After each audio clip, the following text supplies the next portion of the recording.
प्रशासकामुळे या कामाला खीळ 100% बसलेला आहे आणि प्रशासकामुळे ह्या राऊरी नगरपालिका हद्दीतले रस्त्याचे वचे कामं सगळे रखडलेले आहे. जे निधी वगैरे पूर्वी काही जो मंजूर करून आणलेला आहे तर ह्या राऊरी नगरपालिकेमध्ये जो काही प्रशासक आलेला आहे त्यानं हा निधी खर्च केलेला नाही. आता समजा राऊरी कोर्टाच्या कडेने जो काही रस्ता होता त्या मंजुरीसाठी देखील पूर्वीचे म्हणजे जे काही तत्कालीन ज्या मंडळ सत्तेत होतं त्यांनी निधी मंजूर करून आणलेला होता, परंतु या प्रशासकाने कुठल्याही प्रकारचा तो निधी खर्च केलेला नाही. आणि जे काही त्याच्यावर संबंधित काही जे काही आत्ताचे विद्यमान जे कोणी असतील सत्ताधारी यांचा कदाचित दबाव असेल आणि ह्या ठेकेदाराला काम द्या त्या ठेकेदाराला काम द्या, त्या ठेकेदारापायी या रस्त्याचे कामं रखडले. या प्रशासकाचा मी या ठिकाणी जाहीर निषेध करतो का या ठिकाणी सत्ताधारी जर लोक असते तर त्यांनी कुठंतरी हे रस्त्याचे कामं मार्गी लावले असते असं मला वाटतं.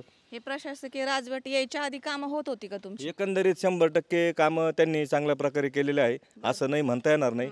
कारण मल्हारवाडी रोडचा जॉगिंग ट्रॅकचं काम त्यांनी केलेलं आहे. बऱ्याचशा कामाच्या योजना वगैरे त्यांनी त्यांच्या कामामध्ये मार्गी लावलेला आहे. परंतु 4 वर्षापासून जे काही सरकारने निवडणुका घेतल्या नाही त्याच्यामुळे कुठंतरी ह्या कामाला खीळ बसलेली आहे.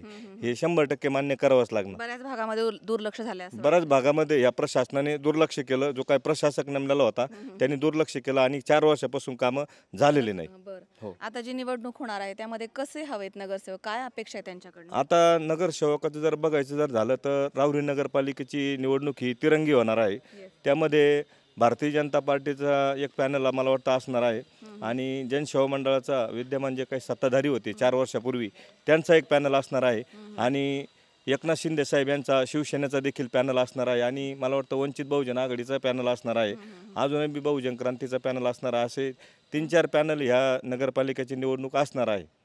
तर मला असं वाटतं लोकांनी निवडून देताना जे काही जनसंपर्कात असणारे जे नगरसेवक आहे आपल्या वेळोवेळी समस्या जाणून घेणारे आणि अशा लोकांना लोकांनी प्राधान्य द्यावं आणि निवडून द्यावं असं मला वाटतं.